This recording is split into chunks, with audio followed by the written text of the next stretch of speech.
Hindi ka talaga mapapahiya sa cafe na 'to. Sulit na sulit ang presyo at ang ganda pa ng place at ambience. Ayan ang Cafe Galilea.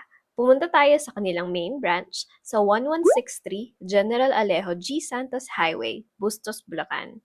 Pero meron din silang branches sa Bukawe, Pulilan at San Ildefonso.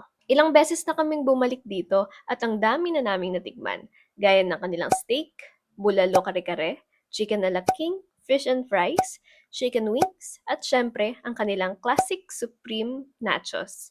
Walang tapon, lahat masarap, at hindi tinipid ang servings. Sa drinks naman, grabe, the best ang kanilang matcha creme latte at choco malt latte. Tapos, kapag may birthdays or special occasions, may pa-cupcake at song and dance sila. Ang kulit, di ba? Malawak ang space nila kaya sure na makakahanap kayo ng pwesto. May alfresco at indoor dining depende sa trip ninyo. Kaya ang masasabi ko, this is a definitely must-visit cafe sa Bulacan. Na-try nyo na ba sa Cafe Galilea? Ano ang experience nyo?